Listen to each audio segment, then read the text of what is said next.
Hi everyone, welcome back to my channel. If you don't know me, my name is Richard. I'm Nigerian and I review Pakistani dramas. In today's video, we're going to be taking a look at the finale episode of Barzakh. It has been an interesting drama that has generated a lot of controversy, conversation, whatever you can think of. People have very strong reactions to this drama. So there's a lot of stuff to talk about. But in this video, I'm just going to be focusing on the review of this episode. And then in a separate video, I will be talking about my overall opinions on the drama. And we can talk more about all the controversy and all that stuff. Please subscribe to the channel if you're interested in these reviews. And if you like this video, please don't forget to give it a thumbs up.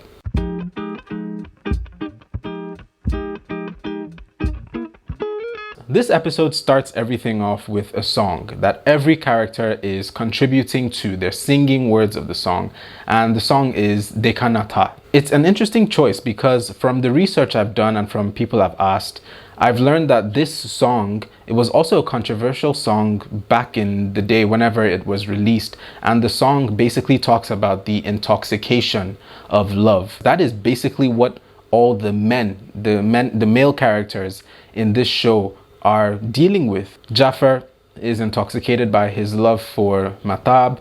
Shahryar is intoxicated by his love for his wife Lina, who passed away. And Saifullah, I think, is struggling with two kinds of intoxication of love. I think one could be referring to his sexuality maybe, but maybe even apart from that, more importantly, I think his relationship with his mother. There's that intoxication of the love he had for his mother and the trauma that has given him over the years. So this song, I think, highlights the things that the male characters were struggling with throughout the drama. Now, we see Jaffer and Jabar confronting their past. And what I liked about the scene between the two of them is that they had an honest conversation. A conversation that they haven't had for years, since all the conflict between them. I think since they were children, they haven't really talked about their grievances with one another. And I like this conversation because it also shows them as children having this conversation, because they do have a lot of childhood trauma. So I thought it was very important symbolism to show the children having this conversation. In other words, the children are finally addressing the conflict, the weight, the baggage that they've been carrying over the years. But Jabar tells Jaffer that he was jealous because his mother seemed to favor Jaffer and he just wanted him to love him. And Jaffer confesses that he was ashamed because their father, we learn, committed suicide. And for some reason, Jaffer was really affected by his father committing suicide, that he really became ashamed and disgusted with his father for doing what he thought was a selfish act. And this mirrors what Jaffer was telling Shahryar about Lina, saying that she was weak and that is why she killed herself, because it's the exact same way that he felt and still feels about his father committing suicide. Now let's talk about Shahryar's journey. We see him having a conversation with the bellboy of Matab Mahal, who tells him that the pain of losing a parent and the pain of losing a child are completely different things. And he basically gets Shahryar to realize that, look, Haris has lost a mother. It's a deep loss. And what you need to do is to give him space and time to deal with the pain of his mother committing suicide. And I think that was a very important piece of advice, because sometimes in real life, when people are grieving, we feel like we want to make people feel valued, feel heard. We want to make them know that we're there for them. But sometimes we can be applying too much pressure to get them to talk about their feelings or open up, and sometimes what they need is time. And we can appreciate where Shahryar is coming from, because all he wants is to be a good father to Haris. He just wants to make sure Haris knows he's there, he's available. But because of that, he can sometimes be putting too much pressure on Haris to open up and just have this close relationship with him. And I think after realizing this is when Shahryar is finally able to see Lina as the angel, and they have a very heartfelt conversation, which I enjoyed because it just shows the dynamic that they would have had when she was still alive. And I felt like it was a very raw, real conversation between a husband and a wife who had a very intimate relationship. So I really enjoyed that conversation, and it was enlightening too, because Lina also revealed that her death really affected Shahryar, because she talks about the time where one of his patients had suicidal thoughts and he lashed out at her. And I think that was a very powerful picture that she painted because, as I mentioned a few reviews ago, Shahryar was a psychiatrist, but he wasn't able to help his wife overcome her issues. And we can see that even with his patients, he's lashing out. So it just goes to show that the whole idea of grief is so deep for different people and everybody reacts differently, even if you think you've overcome it. Now, Saifullah, I think, was finally able to have the closure that he had been hoping for from his mother, because he's finally able to have a conversation with his mother. And remember, his mom didn't really speak to him in her final years of life because she was so depressed. And she tells him that they didn't need to speak to realize that they understood one another.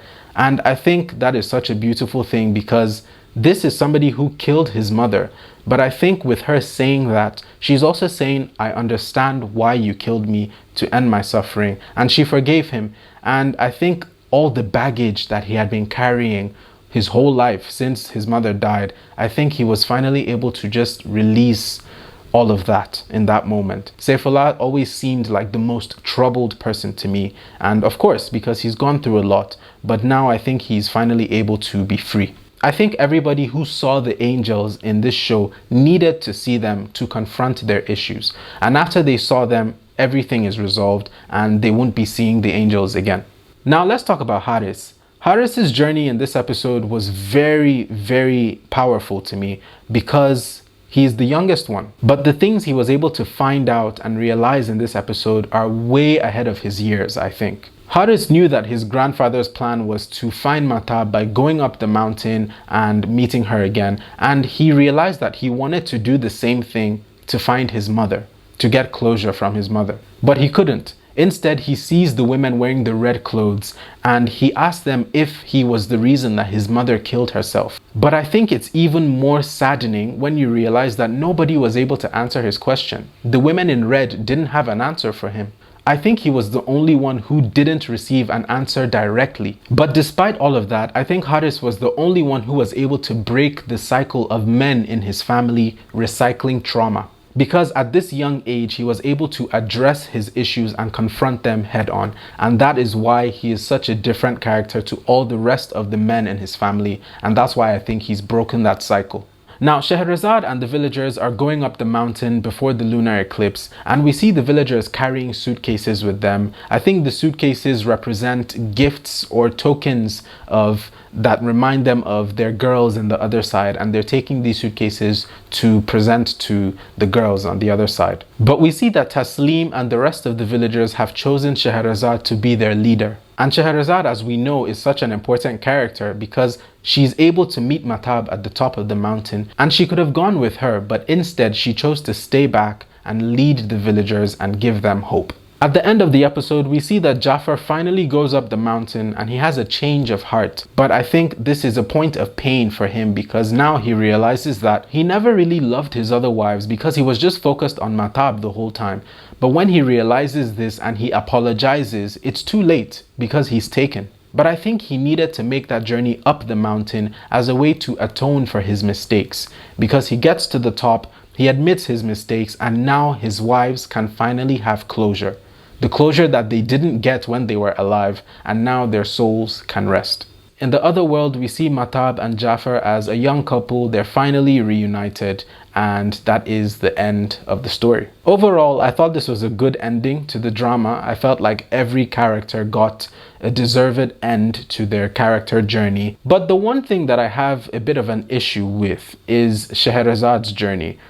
I really thought she would play more of a bigger role. I understand she still fulfilled what she was supposed to fulfill at the end, but her story to me seemed a bit anticlimactic. I was expecting that she would do a bit more. You know, we had the whole prophecy foretelling her and who she is and how she was the mountain baby and all of that. The fact that all she needed to do was just lead them up the mountain and maybe guide them. I don't know, maybe it's just me, but I felt like her journey at the end was a bit rushed. I would have liked to see more of her coming into herself. But besides that, I felt like the characters had a decent arc to their stories. And I have to say, the soundtrack for this episode was amazing. I really liked it. As usual, the visuals were really nice, powerful and symbolic. And yeah, overall, I'm just really impressed still that Pakistan has created this sort of drama with the visuals and the cinematography and storytelling. I understand there's a lot of controversy and all of that, but don't worry, I'll do a separate video where I talk about all that stuff. But it is really good to see that Pakistani filmmaking can explore this style, and it's good to have a variety of styles. We can't always watch the usual home dramas, so I really enjoyed this. But yeah, stay tuned for my next video of all the issues with Barzakh and all of that. But thank you so much for watching. I hope you enjoyed this video. Please give it a like if you did, and I will see you in the next video.